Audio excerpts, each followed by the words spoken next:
Europe is the second smallest continent. The name Europe, or Europa, is believed to be of Greek origin, as it is the name of a princess in Greek mythology. The name Europe may also come from combining the Greek roots euros, wide, and op, seeing, to form the phrase wide gazing. Europe is often described as a peninsula of peninsulas. A peninsula is a piece of land surrounded by water on three sides. Europe is a peninsula of the Eurasian supercontinent and is bordered by the Arctic Ocean to the north, the Atlantic Ocean to the west, and the Mediterranean, Black, and Caspian Seas to the south. Europe's main peninsulas are the Iberian, Italian, and Balkan, located in southern Europe, and the Scandinavian and Jutland, located in northern Europe. The link between these peninsulas has made Europe a dominant economic, social, and cultural force throughout recorded history. Europe's physical geography, environment and resources, and human geography can be considered separately. Today, Europe is home to the citizens of Albania, Andorra, Austria, Belarus, Belgium, Bosnia and Herzegovina, Bulgaria, Croatia, Cyprus, the Czech Republic, Denmark, Estonia, Finland, France, Germany, Greece, Hungary, Iceland, Ireland, Italy, Kosovo, Latvia, Liechtenstein, Lithuania, Luxembourg, Macedonia, Malta, Moldova, Monaco, Montenegro, Netherlands, Norway, Poland, Portugal, Romania, Russia, San Marino, Serbia, Slovakia, Slovenia, Spain, Sweden, Switzerland, Turkey, Ukraine, the United Kingdom, England, Scotland, Wales, and Northern Ireland, and Vatican City. Cultural geography. Europe has a long history of human development and is considered the birthplace of Western civilization. Today, this cultural wealth is used to solidify the European community and is exported to the rest of the world as one of the continent's greatest global assets. Historic cultures. Indigenous cultures shaped, and were shaped by, the varied geography of Europe. Physical features, weather-related phenomena, and local resources had a deep impact on how historic European cultures prospered, interacted, and believed their world worked.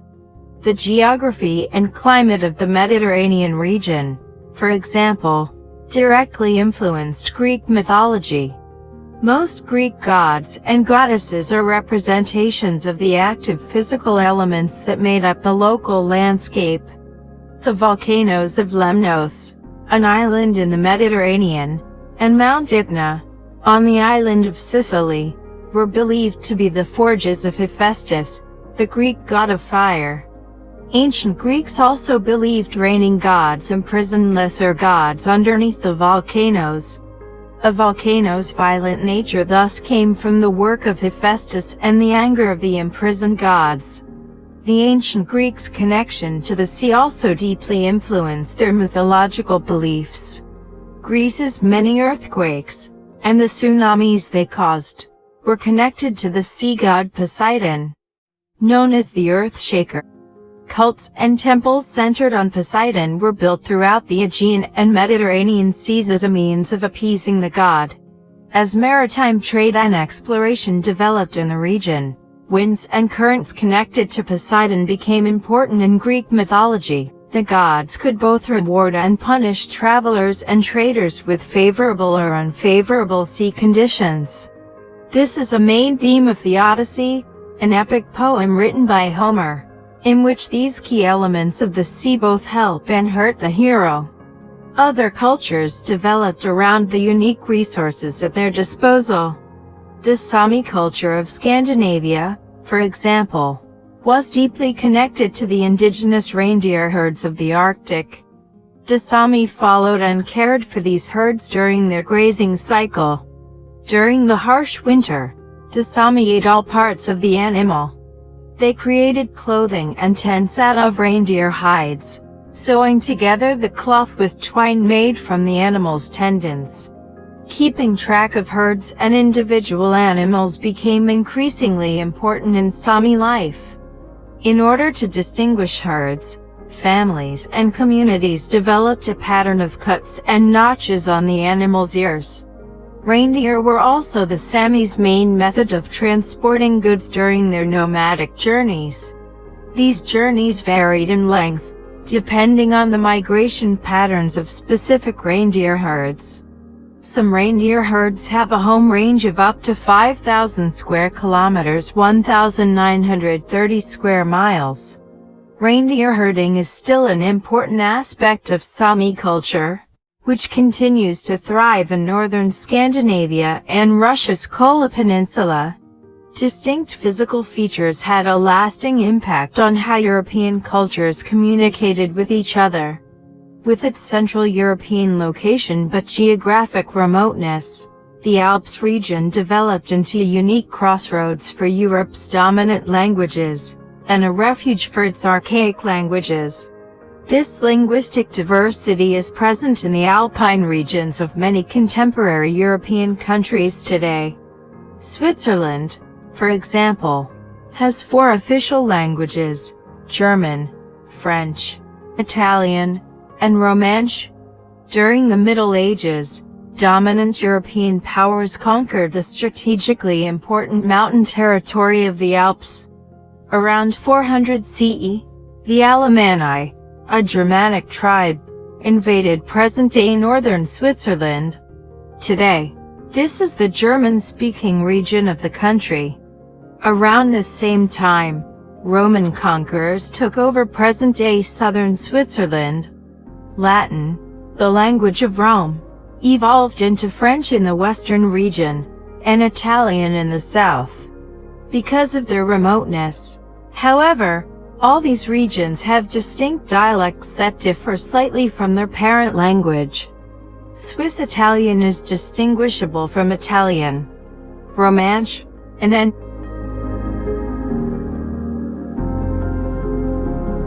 endangered language is also derived from Latin. Fewer than 1 million people are fluent in Romansh. The language survives in Switzerland because of the remote location of its native speakers. Contemporary cultures. Europe's rich and diverse cultural heritage continues to flourish today. With such a large number of nationalities compacted into such a small area, Europe strongly supports individual cultural identities and products. The European Capitals of Culture program, started in 1985, has become one of Europe's most important and high-profile cultural events. The goals of the program are local, regional, and global. The program highlights Europe's rich cultural diversity, celebrates its cultural ties, and brings people of different European backgrounds together. The program has provided a lasting economic boost to cities and regions, raised their international profiles, and enhanced their images in the eyes of their own inhabitants. Each year, 2 or 3 cities are chosen to produce a year-long program of cultural events. This program must not only highlight the city's unique cultural heritage, but also feature new events that unite a range of cultural practices from across Europe. All of the events must come together under a common theme or themes. One Capital of Culture of 2011, Turku, Finland, focused on culture's positive influence on health and well-being. Many of its events encouraged community involvement and civic engagement. Projects are meant to stay a part of the city after 2011. Some pieces of sculpture may be used for athletics. For instance, Turku officials hope to inspire other European countries to undertake similar projects. Europe also strengthens ties between its diverse peoples and cultures by supporting multilingual education. The European Union has 23 official languages, and the continent has more than 60 indigenous languages. Flourishing immigrant communities are bringing in new languages to the continent, including Arabic, Hindi, and Mandarin. A 2006 European study showed that 53% of respondents could speak a second language, while 28% could speak 2 foreign languages. The study also showed that only 8% of respondents considered language learning unimportant. The European Union has adopted a multilingual language policy with the goal that everyone should be able to speak at least 2 languages in addition to their own. By supporting this policy, the European Union hopes it will strengthen social, educational, professional, and economic ties in Europe and make the continent more competitive in global markets. Europe's cultural products also help unify the region. Certain countries and regions have even developed an identity or branding focused on specific products and exports. Scandinavian design, for instance, is primarily focused on fashion and homewares. It is characterized by simple, minimalist design and low-cost mass production.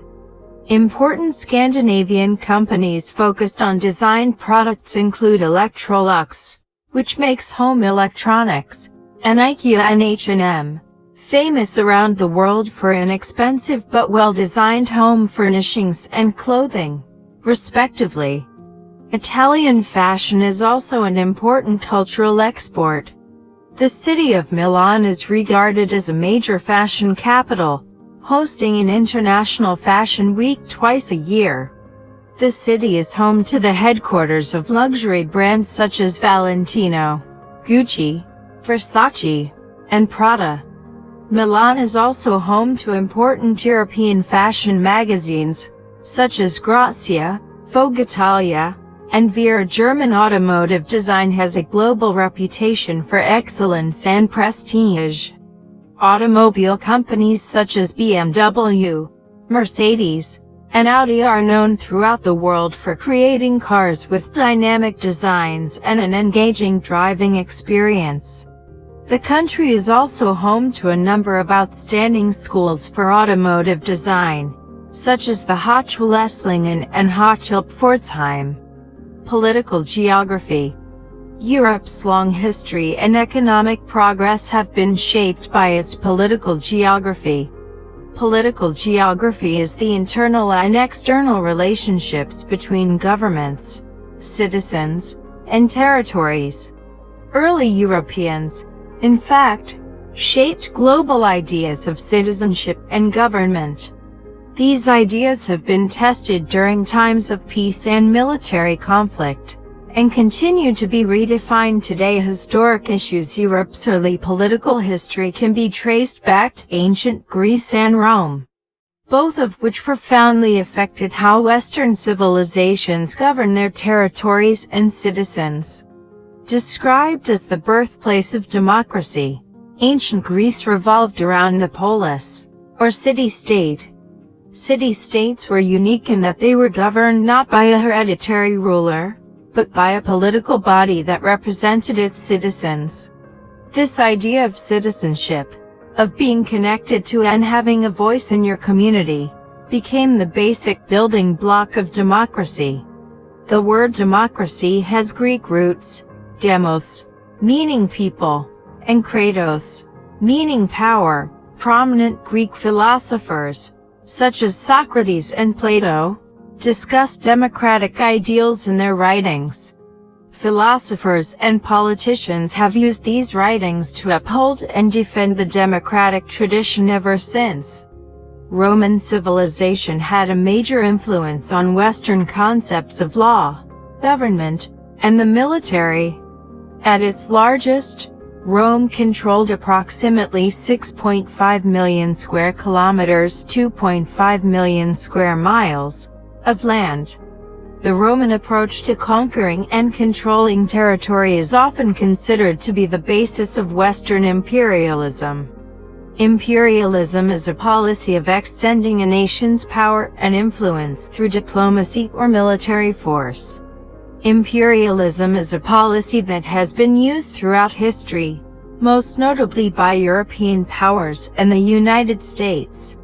Other political institutions of Rome persist throughout Europe and former European colonies. Some of these concepts include the idea of an elected Senate and the stationing of military troops outside a country's home region. World War I and World War II dramatically affected the political geography of Europe. World War I 1914 to 1918 left about 16 million people dead. The Central Powers, led by the German Empire, the Austro-Hungarian Empire, and the Ottoman Empire, fell to the forces of the Allied powers, led by the United Kingdom, France, and the Russian Empire. By the end of the war, the Austro-Hungarian and Ottoman empires collapsed and broke into a dozen separate nations. Borders between existing nations, such as Poland and Russia, were entirely redrawn. World War II 1939 to 1945 left about 43 million Europeans dead, including about 6 million who died in the Holocaust. The Holocaust was the mass murder of Jews under the Nazi regime. World War II also left more than 40 million refugees, contributed to the independence of European colonies throughout the world, and devastated the urban infrastructure of many European cities as a result of the devastation of World War II. Western Europe's leadership in global politics diminished. The United States began to lead the Western world, while the Soviet Union, with its capital in the Eastern European city of Moscow, Russia, led the so-called Eastern Bloc. The relationship between the United States, with a free market economy, and the Soviet Union, with a communist economy, was known as the Cold War. The Iron Curtain represents Europe's political geography during the Cold War. The Iron Curtain was an ideological boundary that divided Europe into two blocks: Western countries influenced by the United States, and Eastern countries influenced by the Soviet Union. International economic and military organizations developed on either side of the Iron Curtain. The United States and the Soviet Union built up huge nuclear arsenals, with many missiles aimed at targets throughout Europe. The Iron Curtain took on the physical shape of border defenses, walls, and limited diplomacy. The nation of Germany was divided in two. In fact, the most famous symbol of the Iron Curtain was the Berlin Wall, which divided the East German city of Berlin into Western and Eastern controlled parts. The economic and political demise of the Soviet Union led to the end of the Iron Curtain in the late 1980s.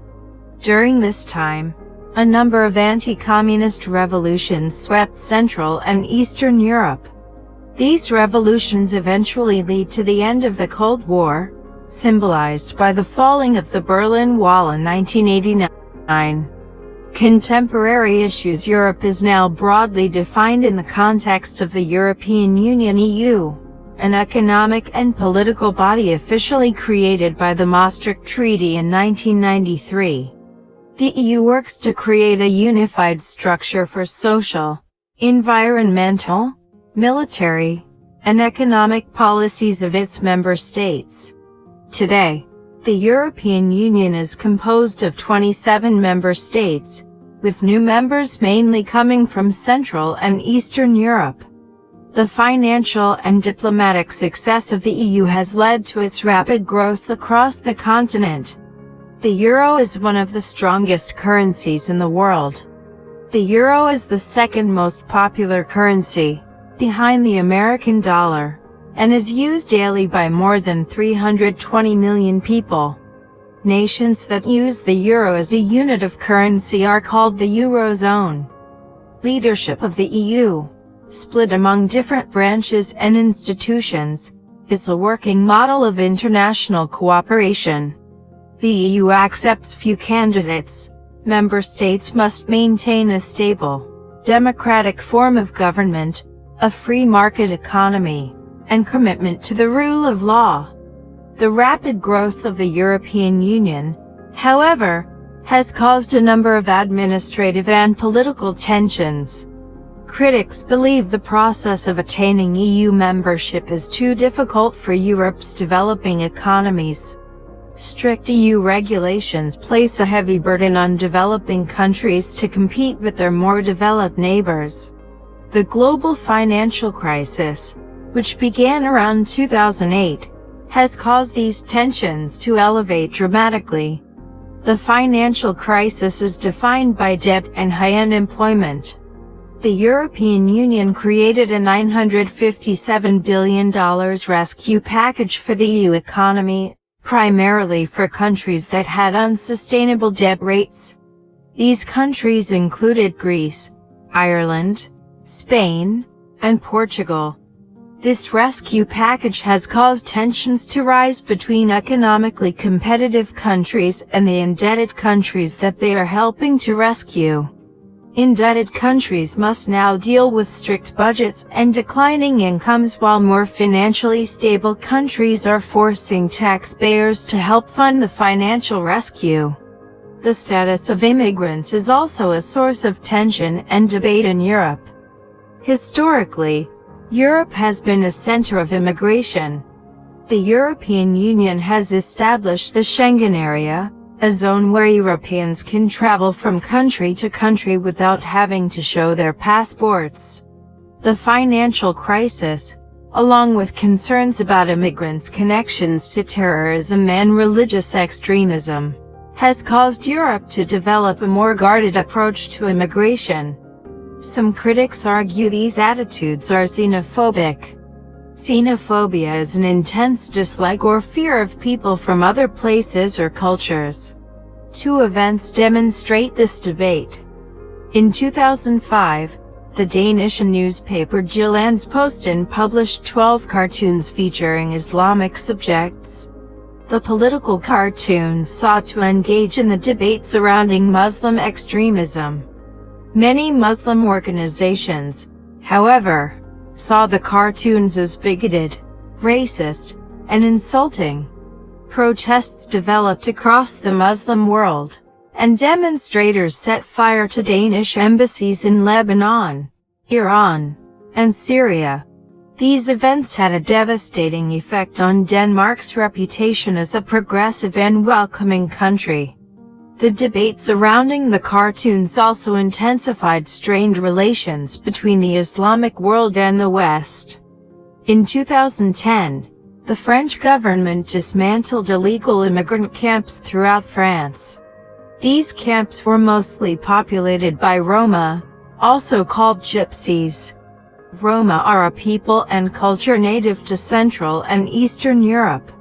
In the face of an economic crisis, EU citizens of poorer member countries, such as the Roma of Bulgaria and Romania, often migrate to more developed EU countries in search of work. Developed countries, however, are also facing economic challenges. These nations do not feel an obligation to accept illegal immigrants, seeing them as both a threat and a burden. Supporters of the crackdown want to stop illegal immigration. Critics argue the move was racist. Future issues: an important predictor of Europe's political and economic future is its efforts to minimize the effects of climate change. Europe is often seen as a world leader in environmentally friendly technologies and legislation. The 2009 United Nations Climate Change Conference was held in Copenhagen, Denmark. As part of an international agreement signed at the conference, all 27 member states of the European Union agreed to reduce carbon emissions by 20% by 2020, from 1990 levels. The EU also notified the UN of a conditional offer to increase this cut to 30%. Provided that other major emitters agree to take on their fair share of a global reduction effort. This conditional offer illustrates the tension that was present at the conference between developed countries' high carbon emissions and developing countries' low or rising carbon use. In fact, Many developing nations argue that the Copenhagen Accord was drafted by a small group of powerful countries and unfairly disadvantages poorer countries, many of which are expected to suffer the worst effects of climate change. The aging of Europe's population is also expected to dramatically affect the continent's social, political, and financial future. The overall population of Europe is set to drop from roughly 590 million to 542 million by 2050. The proportion of people older than 65 will grow from 16% to 28%. These projected changes will have two major effects. There will be a smaller workforce to create a dynamic and industrious economy, and governments and citizens will have to care for more elderly people. These changes will affect different regions of Europe in different ways.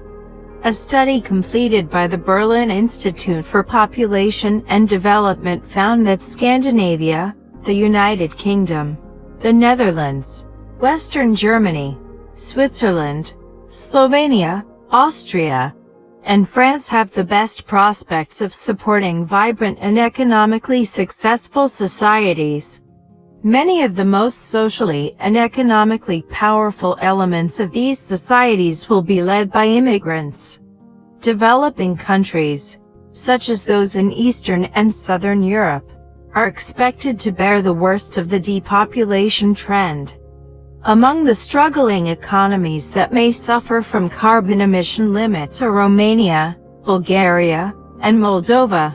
Thus, it seems that Europe's historic disparities between North and South, West and East, will continue to widen in the future. Enacting regional social policies and economic legislation, especially through bodies like the European Union, may help curb that trend.